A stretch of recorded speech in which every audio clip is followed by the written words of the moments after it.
Today we're going to be covering the 2025 DailyChess.com Championship. This is a 4-round event. There are exactly 22 games. 1 day per game is the time control. Let's get right into it, shall we? Alright, in this event, obviously, we're going to be covering some games of mine. This is going to be my experience through this event for the first time. I hope you guys enjoy it. Let's get into the first game now, shall we? So the first game goes on with e4, e5, and immediately I play knight c3. This is the Vienna. I want some f4 ideas eventually in this game. Get knight f3, bishop d3 with bishop c4, and start developing my pieces really nicely. We get bishop to b4, and immediately I play a move that I've never really thought about or played before. This move, knight d5. Now it immediately attacks the bishop, and it wants to just claim space over the center of the board. If black plays bishop c5, they're going to play c6 in the future. My idea, of course, being I want to play knight f3, and then not worry about c5, or actually even consider the move b4 and get really aggressive.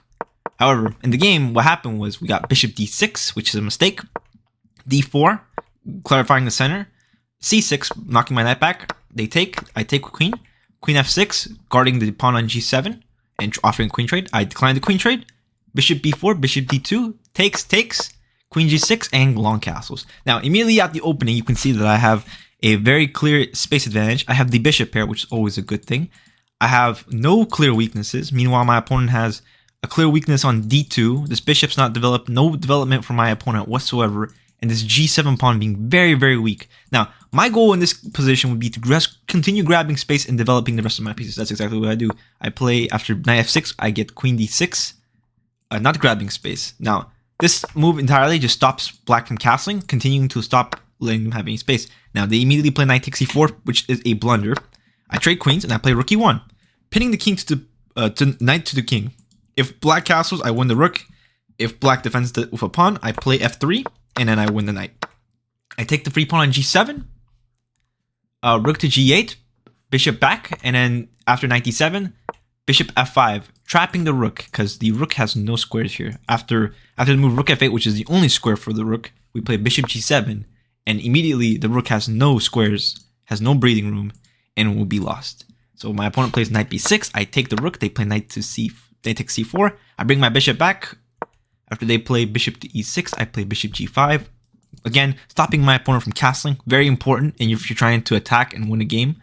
We get king d7, I play rook d1 check, bishop d5 gets played, which is an error, b3, knight to a3, and c4. It's a mistake because after the bishop gets covered to the center of the board, covering the king, I can just continue by pushing my pawns and putting enormous amount of pressure on this king, and if it's being pinned, I'm just going to win it. I play king b2, b5. Now, immediately here, this was not a good move. I should probably just take the knight, and after takes, this bishop is still going to be lost. However, what happened in the game is not necessarily the worst thing. I take the free bishop, I take on d4, he guards his knight. I play knight to e2, they play h5. They really have no moves here. It's kind of hard to do anything with black. My piece is going to get into the game, and the game's going to end pretty quickly. Get check, bring the other rook to the game, and we get a checkmate falling soon after. And the game is checkmate. Black has 0 moves. It's over. All right. Well, this game was not so. It was interesting opening. The game ended pretty quickly. We're not gonna be covering all 22 games. Of course, I will be showing the bracket right after this. Right after these 4 games that I'm going to be showing. However, all right. Next, on to the next game, we have e4. I have the white pieces again. There's another interesting game. We have e5, knight to c3 once again, except this time we have knight c6. I play knight f3, knight to f6, d4, and this was entirely just to employ the Belgrade Gambit. Just going for an attack, offering a pawn, and continuing development. This is a very, very toxic opening. Very, very poisonous. You cannot grab pawns and be very, very happy with yourself, because I will put pressure on you immediately after you take on d4. There are moves like knight to d2, and you can play f3, and it gets really, really hard to play. Okay, however, my opponent played d6. I play d5. They play knight to e7, bishop g5, h6, and I take. Now, the whole point of this bishop g5 move is to take on f6, double the pawns, and play the move knight to h4. Now, this immediately makes you think, okay, this doesn't look like this stops anything, because what's the knight doing on h4? It's just a knight on the rim, right? Very bad knight. They say knights on the rim are very dim. However, this indirectly defends the pawn. This square in general, because Because if you play f5, I take with the pawn. And if you take with the knight, boom, bishop b5 check. Immediately asking a question to the black position. If you move the king up onto the center of the board, I can just put my queen on g4 or queen h5. And if you trade with me, I'm pretty happy. This king's in the center of the board. I'm going to castle. I'm going to play f4. I'm going to completely beat you. However, my opponent here played bishop d7. By the way, if you play c6, I will take twice and I will check you and I will win the rook. And then I will eventually just trade off a piece. In this case, it's probably just best to start by taking here. If they take here, bring the bishop back and you have a rook for a knight, which is always good. However, in the game gets played bishop d7. I take the knight on f5. And that's the whole point. After bishop b5 check and you distract this bishop from defending the king, you get this move knight f5, which seems like it makes no sense. However, you can't actually take this knight because the bishop is pinned. He takes, I take with my knight. My bishop is defended. I play knight to c3 after he attacks.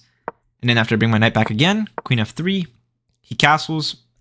And after queen to g6, I trade trade queens, and we have a completely winning pawn in game. I'm up a full knight. There's no reason for me not to just castle, but keep this knight here on this center of the board. By the way, not to mention, this knight just completely keeps all control of this bishop. This bishop, very sad, has no squares. If black eventually does something like bishop to h6 and trades off the bishop, I'll be very happy. Again, I have no complaints about trading pieces when I'm up material. All right. After h4, I play knight d4. Again, putting pressure on this d pawn. Maybe I want to open up and take. Who knows? Let's see. King g6 gets played. I take, and that is exactly what happens. If they take with the pawn, I would take this pawn for free. And if they take with the king, which is what happens, I just double up my rooks. They attack my knight, but I defend by not defending my knight. I defend by putting more pressure on this rook. If they take, I take the rook. Okay, we get d4. I play c3. Again, putting pressure on the pawn. If they take, I take the rook. If they play bishop to c4, defending. I take with the knight. They take with the bishop. I take with the rook. I trade everything. I'm up material. There's no reason for me to complain. I'm very happy here. I attack two pawns at once, and he trades rooks, and I play knight check. Take the pawn, push my pawn, and here they resign. Because if they move the king forward, I will push this pawn, I will promote, and I will win the game. And you cannot stop this pawn, because if you try to go and stop it, you can't. I always play g5, and you really can't do anything here. You're just kind of paralyzed by these two pawns, and my king's going to go up the board and help these pawns promote. Yeah. Okay, moving on to the next game. Now, one of the big problems about playing in a daily chess championship would be the strange occurrence that you're playing it online. Now, before you would play a daily chess champ, you would play a daily game, you'd write it in a mail, and you send it over through US postbox or wherever you're playing the championship through, right? And mail it maybe 4 days, 5 days later, you get the mail and you write down your move and then you play a move back, right?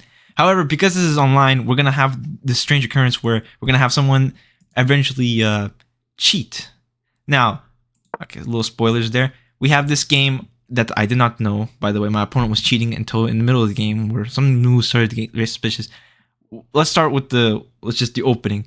We get d4, knight f6, c4, g6, knight c3, and d5. The Grunfeld defense. Now, this is kind of a scary thing to see when you're playing in a daily chess championship, or any daily game in general. When you see such a sharp opening get played against you, you gotta be kind of confused about whether or not you want to play main lines here. Now, the main move here is to take, play e4, bishop g7, knight f3, c5, and this is the main way to play this variation.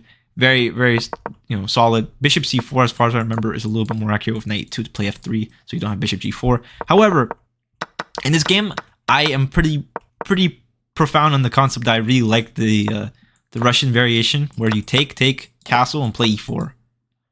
And generally, the positions get really good. White gets good compensation. White has a very big center and no real problems. The only way you have to attack here with the black side is play a6, b5, knight a6, play c5. There's a lot of ways to play this, but it gets very complicated. However, in the game, I do not play knight f3. I play the move queen b3, which is the accelerated Russian. The whole point here is if they take on c5, on c4, and then play bishop g7, I don't need to rush with a wasteful move like e4. I can just play e4 right away. And then after they castle, I can just develop my pieces without touching this knight. Maybe I can castle long, or maybe I can play something like f3, supporting my center a bit more with e5 ideas. However, in the game, my opponent plays bishop g7. I take the free pawn. The pawn on d5 is completely hanging. They play a5. I play e4. They play a4. I play check. And then I take on d7. If they block with the knight, I just take the free pawn. I'm pretty happy. That's why a4 I thought was kind of a little strange. If I take with the knight, this pawn is hanging. So bishop b4 check. They play bishop b7. Queen here. Queen takes b7. Now, immediately after queen takes b7, I get this kind of strange feeling. A very strange feeling that I might be in trouble. Now, the reason I have that strange feeling that I might be in trouble is because after queen g4, it looks like he's just gonna take on g7, and if we do something like this,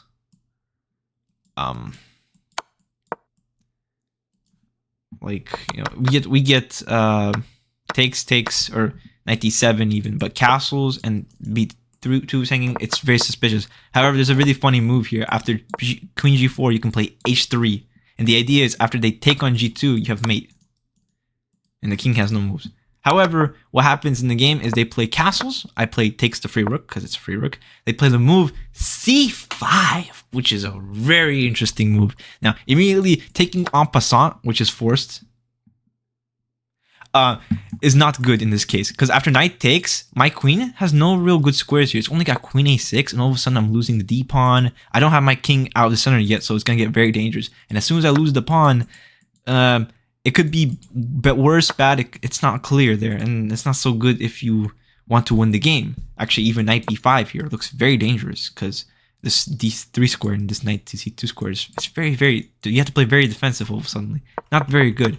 However, in the game, I play d takes c5. Of course, I want to just have a passed pawn is good, right? And here we get queen b4. And right after queen b4, I play the move g3, sacrificing the pawn on e4 to play move f3, which forks the knight and the queen. Now, if knight takes pawn, takes and bishop takes here and king f2. Sorry, actually, if knight takes pawn, knight takes knight, you take the queen and you're up a queen. So my opponent plays bishop takes c3. I take with the pawn. They play queen f5. I take the free knight. They check. I play king f2. They play knight to h1, and I play the move knight to f3. Now, the idea is if they play the move from this position, the whole idea is just to have this queen trapped. The queen has only one square in this position. That's queen d1. However, the idea was if black plays the move knight d7, which was what I saw from back over here, is after g3, f3 takes, and king f2, knight f3, black can play the move knight d7, and then I have a brilliant sacrifice. If you can spot it, you can take a second to look at the position. There's a brilliant way to win this game with the white pieces unnecessarily, but so beautiful. If you found it, there it is. The move is queen takes f8, sacrificing the queen for an absolutely zero reason. However, it's so funny. The reason is too beautiful. If he takes with the king, you play bishop h6 check, and if the king moves, you take the queen and you're up a lot of material. But if they take with the knight, you play the move c6, pushing the pawn towards the king. And I know what you're thinking. After queen d1, isn't he attacking this pawn? Yeah, but no. Yes, but no. Because I just pushed the pawn, I'm threatening to promote to a queen. Okay, queen check. Knight. I'm going to play bishop d7, and I'm playing queen f5, stopping you. Okay, so what? I play rook b1, sacrificing, again, another rook. Because if I promote, bishop f5 will be completely winning, and the game will end in me checkmating eventually. However, if you play the move queen to c8, again, stopping this checkmate idea, I can play the move, I can play a lot of really interesting moves here. I can play the move bishop to f4, sorry, defending the pawn, and immediately after knight d7, playing the move rook b8, sacrificing the knight, but just pinning the queen. I can even promote to a rook, and the queen will be traded, and I'm up a knight and a bishop, and I'm not even down any pawns here. I'm actually completely winning. So that's not what happened in the game. In the game, my opponent played queen d1, immediately trying to get their queen out of the game. I played the move bishop h6, again, sacrificing a rook. I really wanted to sacrifice absolutely everything, get everything out there. I want all my pieces active and good. They take on a1, I take on f8, and they play the move queen b2. And here is where the very strange, sharp, suspicious moves start to pop up that made me think, wait a minute, this opponent may not be very, very legit at all. I play king f1. Again, I want to put my knight on e1. There is a famous pattern in chess where if you have a king, let's say a king and a knight, just like this, with the queen, knight and queen, the queen can never actually check the king because the knight blocks all the squares. So if I get this sort of pattern, I'm very good. So that's the idea of playing king f1. I'm going to play knight to e1, and after check, I'm going to play king g1. And after king here, I'm going to play knight g2. Now, king to g1 was the blunder of the game. The best move here was to play king to f2. King f2. And sacrifice the pawn, because after king g2, knight f3, your king is completely safe and this knight is hanging. And apparently you're completely winning here. Not super clear, to be honest, at all. But okay, that's not what happened in the game. I play king g1, we get queen to e2, I play knight g2, they check, I play king f2, king d2, king f3, queen d1, king f2, again, king f3. I start repeating moves, just kind of wasting time. I want to get some maybe a new idea on the position. Always repeat is the saying. The reason why, if you repeat, you have more time to think about the position. You have more time to really think deeply. I play king f3, they play queen d1. I'm not going to repeat by playing king f2 and drawing the game. I'm going to play king e3. They check, I play king d3, giving up the knight. Because after I take on g3, I'm actually threatening mate. And on top of that, after the king checks, I will eventually escape these checks. Eventually, lots of checks. And after my king is safe on the square, this mate will be unstoppable. I'm just going to bring my king back, my queen back, and I'm going to be very, very good. Very, very winning. However, my opponent clearly kind of strangely cheating. Queen d1, check, king to e3. I repeat once, and then I play the move king c4. And here, my opponent gets banned immediately. In all their games, they time out on the clock. Now, this is a daily chess champion. This is the daily chess games. You're gonna have cheaters. You're gonna have players online trying to find ways to outsmart the great people at the chess.com staff. However, not gonna happen today. Not gonna happen today. I will say, after I got to this position, I wasn't sure how else the game was gonna go on. Queen e2 check. I wasn't even sure if queen b4 was winning. I thought the position was very, very interesting here. However, I'm pretty sure this is a blunder because of the move queen b2. You cannot take this knight. Very beautiful. Anyway, king c4, and my opponent runs out of time. And now we have the most interesting game of the tournament. Actually, let me turn off this engine for you guys. Yeah, you don't want the engine to spoil the fun. You want to let it thrive a little bit. Let your imagination get in there, I have the black pieces against this opponent called Newfield Sama, 1400. I will mention one thing. The daily chess ratings are not super accurate online. So even though a player could have a rating of 1400, they could be 1600, 1700. They could be anything. My rating was 1700 or 1670 when I was starting on this event. So after d4, knight to f6, we get knight to c3, basically inviting the Jobava London.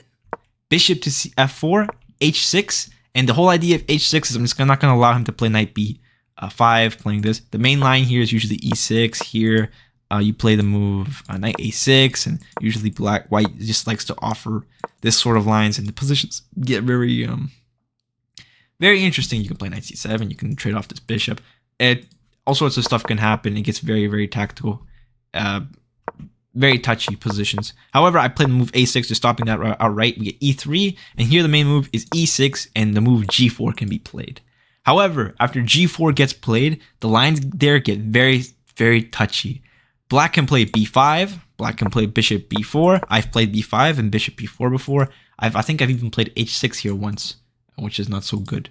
However, in this game, I prefer the move h6, which just stops any g4s right away. If they play g4, I'm just going to take. I'm not going to play e6, committing myself to having a bad bishop right away. The whole idea is I'm just going to play c5, knight c6, completely have a different pawn structure entirely. Now, the best move here is h4, and then afterwards c5. There's some lines where you play e6 and knight c3 and g4 gets played. However, in this game, we get the move queen d2, lining up the queen with the bishop. Maybe he wants to play e4 one day. Maybe he wants to play f3. That was my thought. I play c5. If they take knight c6, e5, I'm just completely winning. Because if the bishop backs up and I play e5, this pawn will be weak. He can never defend it. They play knight to d2, knight to e2, which is a very, very slow defensive move. I play knight c6. Apparently not the correct way to punish this. Apparently I'm supposed to take, then play knight c6. And if they take with the queen, again, knight c6 very good because I'm going to play e5. So apparently I'm supposed to play knight c6. Okay, c3, g5. Striking at this bishop on f4. Asking where he wants to put it. If he plays the bishop on g3, maybe I want to put my knight on e4 and then get rid of this bishop permanently. If I do that, maybe I'm pretty happy with this position. I can just maybe put pressure, put knight on e4. I'm pretty happy there. However, in the game he plays knight to e5. I take the bishop. He takes with the pawn. I play knight to e4. Now, after queen to c2, which is the move I expected, if queen d3 got played, it's unclear if I'm even better. Being honest, there's a lot of weird tricks with bishop f5. However, queen c2, bishop f5, the idea being if he wastes time and plays a move like knight f3, I'm going to play knight g3, attacking this rook, defending my bishop, which attacks his queen. So I'm getting a double attack, and I just win immediately. However, in this game, he plays queen b3, and here I have an interesting move. I have two very interesting moves. I have this move queen c7 and b5. If I play queen c7, this hangs the pawn. Queen takes, rook d8, queen b3, and I was actually looking at this, b5, queen takes, and I thought I was okay. Very unclear because this pawn is hanging, and I thought the position is very interesting, very spicy. However, after looking at it for a little longer, I could not decide if this was good for me. I did not like this position very much. Apparently, the best move after queen b3 was queen d7, and I'm just completely winning. However, what I do in the game, the computer actually recommends knight f3 and just sacking a knight outright, which is funny. What I play in the game instead is play the move b5. Just grabbing more space. It's never bad to grab space in a position like this. If they castle, I play knight c7 and I'm forking. If they take with the rook, I will have bishop e6 on the cards. Their rook is still hanging. So if I play queen c7, again, their rook is hanging. This bishop on e6 is a potential problem. It's all very bad here. So b5, they play queen knight to g3. He's trying to get rid of one of these knights. I play c5. If they play queen b4, I play e6, and their queen is trapped. Completely trapped. This is very bad. The knights and the pawns and the bishops and this queen just completely control the queen in this little box here, and it's great. And if they play the move queen c2, I take the knight, defend my bishop, and again, I get this double attack that I like. However, in the game, he plays queen d1. The only move, I play knight takes g3. They get h takes g3. I play the move g4, which is an inaccuracy. Now, in this position, I was thinking, what is my opponent's plans in the position? What do they want to do? Right now, I was thinking they want to play queen d2. They want to play knight to f3, and they want to put a knight on d5. Right now, if they play knight to f3, if I played e6 and we got knight to f3, g5, knight here, this is arguably a much better position for the white pieces because it looks like this knight is just so good, and this bishop, it's not gonna stay there for very long. I either have to back up, and if I back up, I lose this pawn. So I have to do something immediately. I instead play the move g4, and I missed this move knight e2, e6, knight d5. I didn't look at knight d5. I looked at knight to f5, and I thought, okay, I'm very good. However, after knight d5 popped up on the board, I was super unsure. I thought my position was very good still, but unclear. Apparently, the best move here is queen g5. Just guarding, taking with the queen, and getting a good position, putting pressure on these pawns, having a very, very thriving position, probably just completely winning. However, in the game, I play queen c7, targeting this pawn from a different direction. And after knight takes my bishop, I take with the pawn. Here, the move queen d4 was played. However, what I play here is what I thought is the better move after I played e takes f5. Remember, this is 1 day daily chess games. We only have 1 day to play a move, or we get timed out and we lose. So I was thinking, oh no, rook h5. I missed this move. This just completely attacks a pawn. If I play queen d7, they could play queen d2, castle, and these pawns are so weak that I can't do anything. They can even play the move queen c2, and this pawn is hanging forever. I can't do anything. The pawn is hanging. I have to find a way to defend. I didn't know what I was gonna do there. Okay, but what happened in the games? They played queen d4. I played bishop g7, attacking this pawn. They castle. Now, look, another good thing to mention: if they take this pawn, they immediately lose. Now, I know what you're thinking. What do you mean they lose? They just took a free pawn and they're attacking a rook. I just castle. And if I castle, this queen has no squares. If he castles, I play rook d1, the queen is trapped. And if they put the queen back, I'm just going to still play rook d1, and the queen has to go into an uncomfortable spot where he can never castle, and I'm the only one with defended pieces. I can bring my rooks on this D file, and I'm just completely winning. However, what happens in the game is they castle, I castle, with the intention to play this following line. If they take on d4, I play rook d8, and I get the same kind of concept, right? However, they play the move rook h5, which is a mistake. Before it was a good move, now it's a mistake. The reason this is a mistake is because attacking this f pawn is no longer viable. After I take with the bishop on e5 and play the move b4, ripping it all apart. After they take with the pawn and I play the move c3, they cannot defend their position. I'm just going to take with the bishop, and there's going to be major problems here on this diagonal forever. I'm going to play queen to e4, put my rooks behind, put my rooks in front of this queen and king, and I'm just going to terrorize their position. However, what happens in the game is they play the move queen takes d5, I take on c3, I play takes on c3, natural move, rook b8, apparently a little bit stronger, okay. Knight to queen takes f5, and the reason that I allowed this whole crazy situation to happen is because I realized that after I castle, a king that's barren is very unsafe. However, a king that has a bishop in front of it is never unsafe. Never unsafe. In the Benoni, in the King's Indian, it's never bad to have a bishop in front of the g7 square. If you can cover the light squares, you're safe.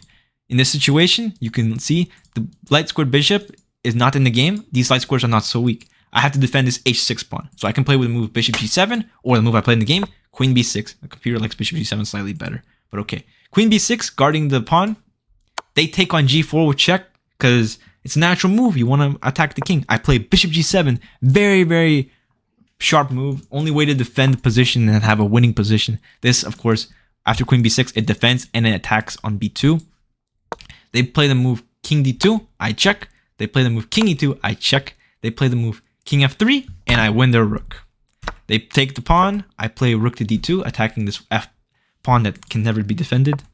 Queen to e4, I take. They play king g4, and I end the game with one more move, and it's quite a funny move, king h8. The whole idea being, I'm just going to get out of this pin, and I want to play f5. If I can play f5, I completely win. And my opponent here resigns the game, because there's not really that much you can do here. If you try to continue the game, f5 is going to happen, and if f5 ever happens, it's already over. If white was to play a move like, for example, rook f5, right? I can end the game pretty quickly with a move like just takes, queen f6, and there's not much you can do anymore. The game just ends. You're just going to get traded, and if you allow me to play queen g4, I'm just going to be happy. Check, check, check. You're forced to trade queens. The game's going to end with me winning the rest of these pawns and being a bishop and a knight up, which is good. Or, there's probably some tactical way to win the game. However, king h8 and the game ends. And that was my my event. Now, let me load up the brackets and show you guys how it went. As you can see, I scored 22 out of 22. Now, it's not to mention there is a lot of games in this where the opponent timed out. Because this is the first round, we will have players that join the tournament and not play the games. You can see that in my my division, my group 1199. The players, I think about 6 players. No, sorry. About 4 players were completely AFK during the tournament. This player was a cheater, so 5 players already kind of disqualified, and the rest of the players played the games. 7 players. That means about 14 active games in total. However, you can see that some of these players actually played, like this player right here, Seven. Then they played a few games and then they timed out the rest of the games, which is pretty normal. And yeah, I mean, that's the first round. I will be playing in the second round because in this division, it's a knockout tournament. Whoever wins their first group or ties for the first place in their group goes on to the next round. So that means that in the next round that happens, which is round 2, I will be playing against much stronger players that have played against other players and won older games, most likely in their group or division. And it will get very tactical, very spicy, very quickly. We're going to be playing 22 games. It's going to be a lot harder because, again, we're not going to have players that go AFK and don't play the games. And another thing will be that it's going to be a lot more interesting, I will say for sure. However, I will mention right now, the next games will probably be happening in probably early March, late March. Who knows? There's about 91% games complete, and there's only 88 games remaining. So if you are paying attention to the tournament, it's going to be great. There's going to be a lot of very interesting games. I already saw a couple of Grandmasters and IMs playing in this tournament, doing pretty well. I saw a few upsets were very crazy as well against those specific players. It's awesome. Anyway, I'll see you guys in the next tournament. Have a good one. I'm out.